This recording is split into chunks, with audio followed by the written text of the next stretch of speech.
Halo, semuanya. Di sini sekarang saya akan menjelaskan segmen keempat.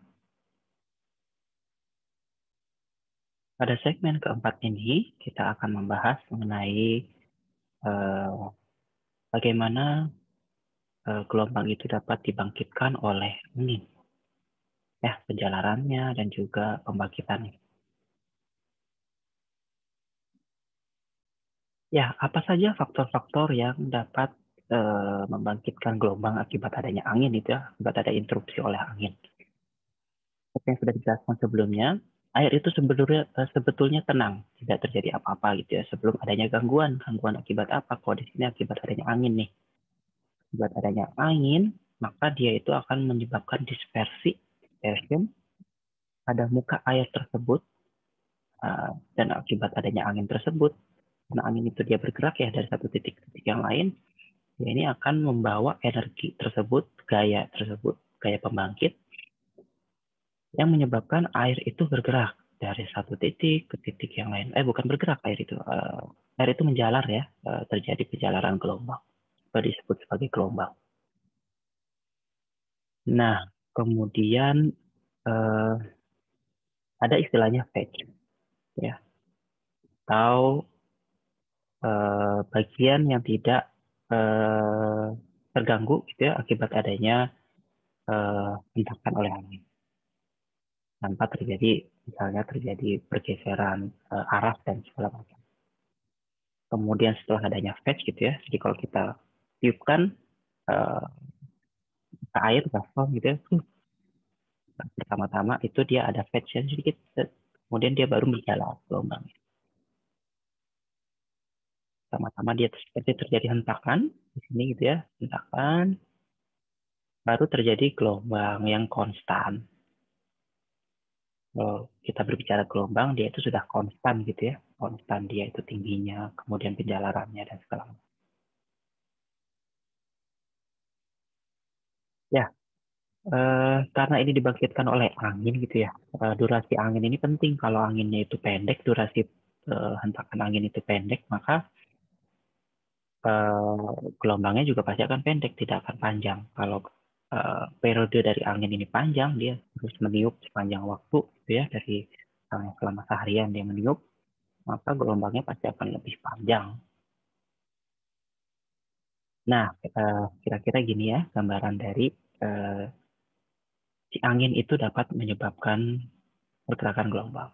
Pertama, angin itu bertiup di suatu area, maka pasti ada daerah patch-nya dulu nih, daerah yang tidak dipengaruhi oleh angin, kemudian baru dispersionnya, baru penjalaran dari akibat adanya gaya dari angin. Gitu ya. Pertama, dia itu akan beriak dulu secara tidak teratur akibat adanya angin, gitu ya, akibat dihentak oleh angin.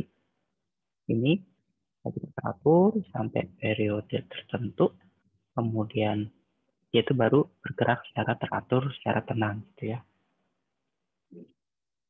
Kemudian ya kira-kira ini akibat adanya angin gitu ya. Angin itu bisa bergerak terus, bisa dia itu balik lagi anginnya. Yang menyebabkan gelombang bergerak dari satu posisi yang bergerak maju, kemudian bisa lagi bergerak mundur.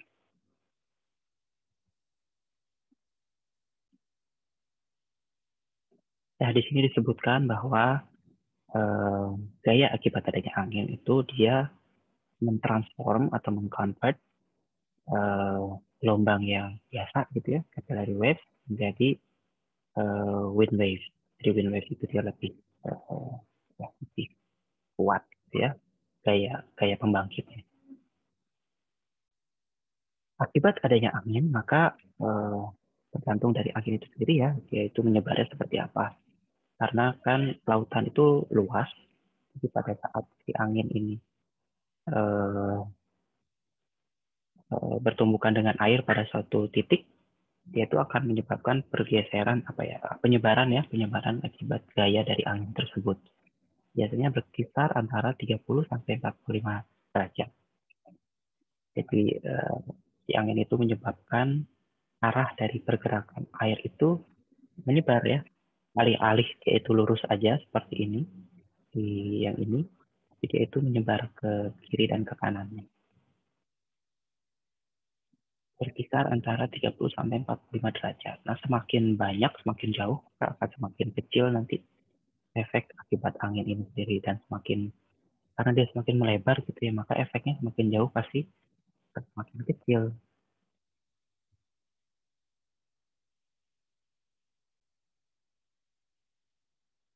Ya, pergerakan dari gelombang itu sendiri ya, atau transformasi dari gelombang.